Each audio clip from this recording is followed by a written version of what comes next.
அனைவருக்கும் வணக்கம். கிரிஜா சமையலுக்கு அன்புடன் வரவேற்கிறேன். இன்னைக்கு நம்ம சண்டேங்கிறதுனால ஒரு நான்வெஜ் ஸ்நாக்ஸ் ரெசிபி தான் பார்க்க போறோம். ஈவினிங் நல்லா முறுமுறுன்னு கிறிஸ்பியான ஃப்ரைட் சிக்கன் எப்படி செஞ்சு சாப்பிடலாங்கிறத தான் பார்க்க போறோம். இந்த ஃப்ரைட் சிக்கன் ரெசிபியை நான் 2 விதமா உங்களுக்காக செஞ்சு காட்டியிருக்கேன். ரெண்டுமே வேற வேற டேஸ்ட்ல ரொம்பவே சூப்பரா இருக்கும். நீங்களும் இந்த வீக் KFC ஃப்ரைட் சிக்கனை உங்க வீட்டில் ட்ரை பண்ணி பாருங்க. ட்ரை பண்ணி பார்த்துட்டு மறக்காம கிரிஜா சமையலுக்கு சப்ஸ்கிரைப் பண்ணிக்கோங்க. பக்கத்துல இருக்கிற பெல் ஐக்கான் பிரஸ் பண்ணிக்கோங்க. அப்பதான் நான் போடுற வீடியோ உங்களுக்கு உடனடியாக வந்து சேரும். வாங்க மேல முறுமுறுன்னு உள்ள சாஃப்டான ஜூஸியான KFC ஃப்ரைட் சிக்கனை எப்படி செய்யறதுன்னு வீடியோக்குள்ள போய் பார்த்துடலாம். ஃபர்ஸ்ட் நாம சிக்கனை ஊற வைக்கிறதுக்கு தயிர்ல சில மசாலா பொருள்லாம் சேர்த்து மோர் ரெடி பண்ணிக்க போறோம். அதுக்கு ஒரு மிக்சி ஜார்ல 1 கப் அளவுக்கு புளிக்காத நல்ல கெட்டியான தயிர் எடுத்துக்கங்க. தயிர் புளிச்சிருக்க கூடாது, புளிக்காத தயிரை எடுத்துக்கங்க. இதுல 1 டேபிள் ஸ்பூன் அளவுக்கு சோயா சாஸ் சேர்த்துக்கங்க. கூடவே 1 டேபிள் ஸ்பூன் அளவுக்கு டொமேட்டோ சாஸ் சேர்த்துக்கங்க. இந்த பொருட்கள்லாம் சேர்த்து நம்ம சிக்கனை ஊற வைக்கிறதுனால நமக்கு டேஸ்டியான ஜூஸியான சிக்கன் கிடைக்கும். அதனால இந்த பொருட்கள்லாம் சேர்த்துக்கங்க. உப்பு தேவையான அளவு சேர்த்துக்கங்க. 1 டேபிள் ஸ்பூன் அளவுக்கு இஞ்சி பூண்டு விழுது சேர்த்துக்கங்க. 1 டீஸ்பூன் அளவுக்கு நல்லா பொடிச்ச மிளகுத்தூள் சேர்த்துக்கங்க. இதில் 1 கப் அளவு தண்ணி ஊற்றி நல்லா மோர் பதத்துக்கு அரைச்சி எடுத்துகிட்டு வந்துடுங்க. நம்ம மிக்சி ஜாரில் சேர்த்து அரைக்கும் போது நமக்கு இந்த மசாலா தயிர்லாம் நல்லா சேர்ந்து நல்லா அரைஞ்சு வந்துடும். அதனால மிக்சி ஜாரில் சேர்த்துக்கிறோம். இதை நீங்கள் விருப்பம் இல்லைன்னா கையாலேயே கூட மசாலா பொருள் மோர்லாம் சேர்த்து நல்லா சிலுப்பிக்கலாம்.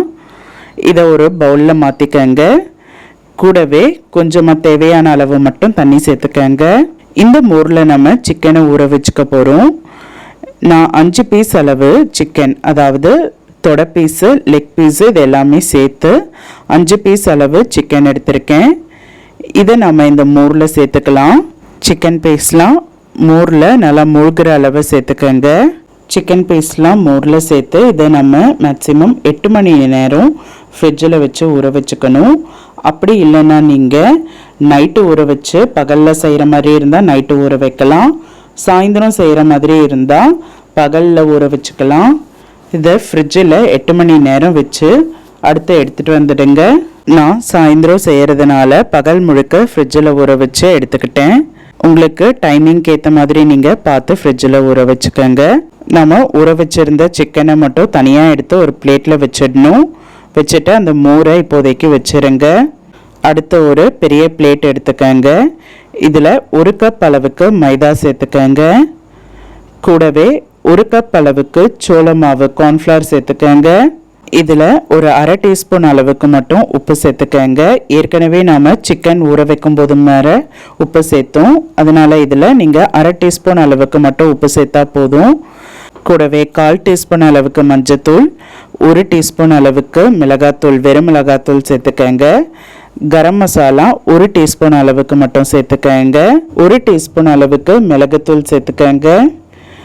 ஏற்கனவே நம்ம சிக்கன் ஊற வைக்கும் போது வேற சேர்த்தோம். அது மட்டும் இல்லாமல் இந்த மாவுலையும் சேர்த்து இது எல்லாத்தையும் நல்லா மிக்ஸ் பண்ணி விட்டுருங்க. 1 டீஸ்பூன் அளவுக்கு காஷ்மீரி மிளகாத்தூள் உங்ககிட்ட விருப்பப்பட்டா சேர்த்துக்கங்க. அப்படி இல்லைன்னா தேவையில்லை. நான் இது கலருக்காக சேர்த்துக்கிறேன். நாம் இப்போ எடுத்து வச்சுருந்த சிக்கன் பீஸை இந்த மாவில் புரட்டி எடுத்துக்கலாம். ஃபஸ்ட்டு ஸ்டெப்பு இது தான். இந்த மாவில் ஃபஸ்ட்டு புரட்டி எடுத்துடுங்க. நல்லா அந்த சிக்கன் பீஸ்லாம் அந்த மாவில் பரவலாக வர மாதிரி புரட்டி எடுத்துட்டு நம்ம சிக்கனை ஊற வச்சுருந்த மோர்லையே அந்த சிக்கன் பீஸை சேர்த்துருங்க. சேர்த்து இது 10 செகண்ட் அப்படியே இருக்கட்டும். 10 செகண்டுக்கு அப்புறமா திரும்ப எடுத்து நம்ம மாவில் நல்லா புரட்டிக்கணும். இந்த சிக்கன் பீஸை திரும்ப நல்லா மாவில் நல்லா சேர்ந்து வர மாதிரி நல்லா ரோல் பண்ணிக்கோங்க. மாவுலாம் சிக்கன் பீஸில் நல்லா பரவலாக எல்லா இடமும் சேர்ந்து வரணும். இந்த மாதிரி ரோல் பண்ணிக்கோங்க. ரோல் பண்ணி இதை லைட்டாக இந்த மாதிரி தட்டிக்கோங்க. தட்டும்போது தான் நமக்கு மேலே உங்களுக்கு பார்த்தீங்கன்னா தெரியும். இந்த மாதிரி லைட்டாக ஷேக் பண்ணும்போது உங்களுக்கு அந்த முறுமுறுன்னு மேலே உதிர்ந்து வந்திருக்கும். எல்லா சிக்கன் பீஸையுமே நான் இதே மாதிரியே ரெடி பண்ணிக்கிறேன். இது பெரிய தொடை பீஸு. இந்த சிக்கன் பீஸையும் நான் ஃபஸ்ட்டு மாவில் புரட்டிட்டு திரும்ப மோரில் சேர்த்து ஒரு 10 செகண்ட் கேப் விட்டுட்டு அடுத்து திரும்ப மாவில் நல்லா புரட்டி எடுத்துக்கணும்.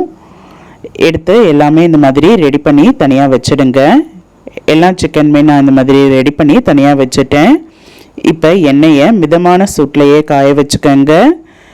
எண்ணெயை மீடியம் ஃப்ளேம்லேயே வச்சு காய வச்சுக்கோங்க, ஹை ஃப்ளேமில் வைக்காதீங்க. இப்போ நம்ம ரெடி பண்ணி வச்சுருந்த சிக்கன் பீஸை எண்ணெயில் சேர்த்துக்கலாம். 2-3 சிக்கன் பீஸாக சேர்த்துக்கோங்க. இல்லை கடாய் சைஸுக்கு அளவுக்கு ஏற்ற மாதிரி நீங்கள் பார்த்து சேர்த்துக்கோங்க. நான் 3 சிக்கன் பீஸ் இதில் சேர்த்துக்கிறேன். சேர்த்து நல்லா ஒரு சைடு நல்லா கோல்டன் ப்ரௌன் கலர் வரட்டும்.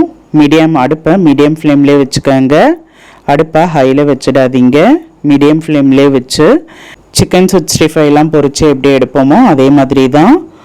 ஆனால் இதெல்லாம் பெரிய பெரிய பீஸா இருக்கிறதுனால நமக்கு இது வேகிறதுக்கு டைம் எடுக்கும். ஒரு சைடு நல்லா முறுமுறுன்னு வந்ததுக்கு பிறகு உங்களுக்கு பார்த்தாலே தெரியும். இன்னொரு சைடு நீங்கள் திருப்பி போட்டுக்கோங்க. இப்போ மேலே அந்த கிறிஸ்பினஸ்ஸை நல்லா முறுமுறுன்னு பிரிஞ்சு வந்திருக்கு பாருங்கள்.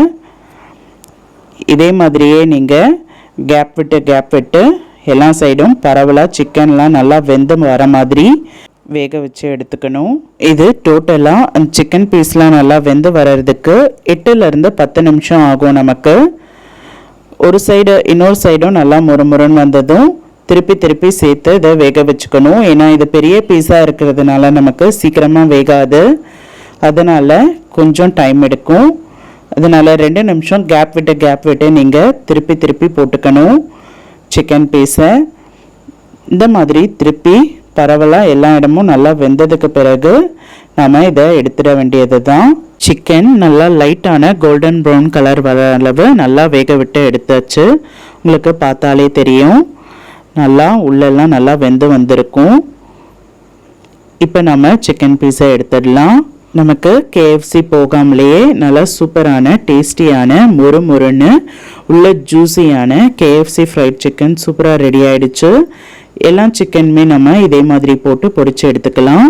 நம்ம இதை சிக்கனை ஊற வைக்கிற டைமிங் எடுக்கும், அதே மாதிரி சிக்கனை நல்லா வேக வைக்கிற டைமிங் எடுக்கும். ஊற வைக்கிறதுக்கு 8 மணி நேரம் நம்ம ஃப்ரிட்ஜில் வச்சு எடுத்திருந்தா நமக்கு ஜூஸியான டேஸ்டியான உள்ள சாஃப்டான இந்த சிக்கன் பீஸ் நமக்கு கிடைக்கும். ஊற வைக்கிறதும் ரொம்ப முக்கியம், அதே மாதிரி இதில் பொரிச்சு எடுக்கிறதும் ரொம்ப முக்கியம். இந்த ஸ்டெப்பை நீங்கள் பார்த்து ஃபாலோ பண்ணிக்கோங்க. நமக்கு KFC போகாமலே KFC ஃப்ரைட் சிக்கன் ஈஸியாக வீட்லேயே செஞ்சு சாப்பிடலாம். அடுத்து நம்ம இன்னொரு மெத்தடில் KFC ஃப்ரைட் சிக்கன் ரெடி பண்ணிடலாம். இதில் நான் டிஃப்ரெண்ட்டாக பிரெட் க்ரம்ஸ் யூஸ் பண்ணியிருப்பேன், இதுவும் ரொம்ப டேஸ்ட்டாக இருக்கும். இதுலேயும் நம்ம மூர் ரெடி பண்ணி சிக்கன் பீஸை ஊற வச்சுக்க போகிறோம். சிக்கன் பீஸை நீங்கள் முன்னாடி சொன்ன மாதிரி தான் 8 மணி நேரம் நீங்கள் ஊற வச்சுக்கோங்க. ஃப்ரிட்ஜில் நான் 8 மணி நேரம் ஊற வச்சு எடுத்துக்கிட்டேன், இது தனியாக இருக்கட்டும். அடுத்து பிரெட் ஸ்லைஸை பீஸாக கட் பண்ணி அதை ஒரு மிக்ஸி ஜாரில் சேர்த்து நல்லா கொரப்பாக அரைச்சி எடுத்துகிட்டு வந்துடுங்க. இந்த மாதிரி நல்லா கொரப்பாக இருக்கணும், இது தனியாக இருக்கட்டும். அடுத்து சிக்கன் பீஸை தனியாக எடுத்து ஒரு பிளேட்டில் வச்சுடுங்க. அடுத்து ஒரு பாத்திரத்தில் 1/2 கப் அளவு சோள மாவு சேர்த்துக்கங்க. அதில் நம்ம மாவுலாம் அதிகமாக தேவைப்படுறதுனால அதிகமாக சேர்த்துருப்போம். இதில் 1/2 கப் அளவு சோள மாவு, 1/2 கப் அளவு மைதா மாவு சேர்த்துக்கங்க. 1/4 டீஸ்பூன் அளவுக்கு உப்பு சேர்த்துக்கங்க. 1/2 டீஸ்பூன் அளவுக்கு மட்டும் வெறுமிளகாத்தூள் சேர்த்துக்கங்க. மிளகுத்தூள் 1/2 டீஸ்பூன் அளவு சேர்த்துக்கங்க. 1/2 டீஸ்பூன் அளவுக்கு கரம் மசாலா சேர்த்துக்கங்க. டொமேட்டோ சாஸை 1 டேபிள் ஸ்பூன் அளவு சேர்த்துக்கங்க. கூடவே 1 டேபிள் ஸ்பூன் அளவுக்கு சோயா சாஸ் சேர்த்துக்கங்க. ஒரு முட்டையை எடுத்து முட்டையோடைய வெள்ளைக்கருவு மட்டும் சேர்த்துக்கங்க, மஞ்சக்கருவு வேண்டாம். வெள்ளைக்கருவு மட்டும் சேர்க்கறதுனால நமக்கு இன்னும் நல்ல கிறிஸ்பினஸ் கொடுக்கும் சிக்கனுக்கு, அதுக்காக இதை சேர்த்துக்கிறோம். இதை நல்லா மிக்ஸ் பண்ணிக்கங்க. மசாலா முட்டையெல்லாம் சேர்ந்து வர மாதிரி நல்லா மிக்ஸ் பண்ணிடுங்க. அடுத்து நம்ம ஊற வச்சிருந்த மூரையே கொஞ்சமாக ஊற்றி இதை நல்லா கிளறிக்கலாம். நல்லா இந்த மாதிரி திக்கான பேஸ்ட் கன்சிஸ்டன்சிக்கு இருக்கணும், இந்த பதத்துக்கு இருக்கணும். இப்போ நம்ம ஊற வச்சு தனியாக எடுத்து வச்சிருந்த சிக்கன் பீஸை இதில் சேர்த்துக்கலாம். ஏற்கனவே அதில் ஈரப்பதம் இருக்கும், அதனால் நீங்கள் அந்த மாவில் தண்ணி அதிகமாக சேர்த்துறாதீங்க. பஜ்ஜி மாவுக்கும் முன்னாடி ஸ்டேஜ் ரொம்ப திக்கான பேஸ்ட்டாக கரைச்சிக்கணும். இது எல்லாமே சிக்கன் பீஸ்லாம் மாவோடு சேர்ந்து நல்லா மிங்கிள் ஆகி வர மாதிரி நல்லா மிக்ஸ் பண்ணிக்கோங்க. அடுத்து நம்ம பெரிய பிளேட்டில் பிரெட் க்ரம்ஸை அரைச்சி வச்சுருந்தோம், பொடி பண்ணி வச்சுருந்த பிரெட் க்ரம்ஸை சேர்த்துக்கலாம். நம்ம ரெடி பண்ணி வச்சுருந்த சிக்கனை ஒன்று ஒன்றா போட்டு பிரெட் க்ரம்ஸில் சேர்த்து ரோல் பண்ணி இந்த மாதிரி எடுத்துக்கணும்.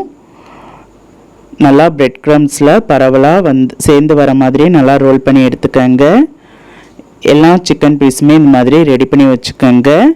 அடுத்து அடுப்பை மீடியம் ஃப்ளேம்லேயே வச்சு எண்ணெயை காய வச்சுக்கோங்க. மீடியம் ஃப்ளேம்லேயே இருக்கணும்.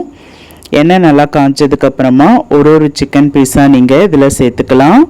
2-3 சிக்கன் பீஸை சேர்த்து நல்லா இதை வேக வச்சு எடுத்துக்க போகிறோம். அதே மாதிரி தான் வேக வைக்கிறதுக்கு இதுக்கும் டைம் எடுக்கும். ஒரு சைடு நல்லா வெந்ததும் இன்னொரு சைடு திருப்பி போட்டுக்கோங்க. எல்லா சைடுமே சிக்கன் நல்லா வெந்து கோல்டன் ப்ரௌன் கலர் வரணும். அது வர வெயிட் பண்ணி நீங்கள் எடுத்துக்கோங்க. நான் சொன்ன 2 சிக்கனுமே நீங்கள் உங்கள் வீட்டில் ட்ரை பண்ணி பாருங்கள். 2 ஃப்ரைட் சிக்கனுமே வேறு வேறு டேஸ்ட்டில் ரொம்பவே சூப்பராக இருக்கும். இதுக்கு நீங்கள் சைட் டிஷ்ஷாக டொமேட்டோ கெட்சப், மயோனைஸ் உங்களுக்கு விருப்பமான சைட் டிஷ்ஷை நீங்கள் சேர்த்து சாப்பிடலாம். நீங்களும் இந்த ஃப்ரைட் சிக்கன் ரெசிபியை உங்கள் வீட்டில் ட்ரை பண்ணி பாருங்கள். ட்ரை பண்ணி பார்த்துட்டு எப்படி இருந்ததுன்னு சொல்லுங்கள். மறக்காமல் கிரிஜா சமையலுக்கு சப்ஸ்கிரைப் பண்ணிக்கோங்க. அடுத்த கிரிஜா சமையலில் வேறு ஒரு ரெசிபியில் நான் உங்களை மீட் பண்ணுறேன். நன்றி, வணக்கம்.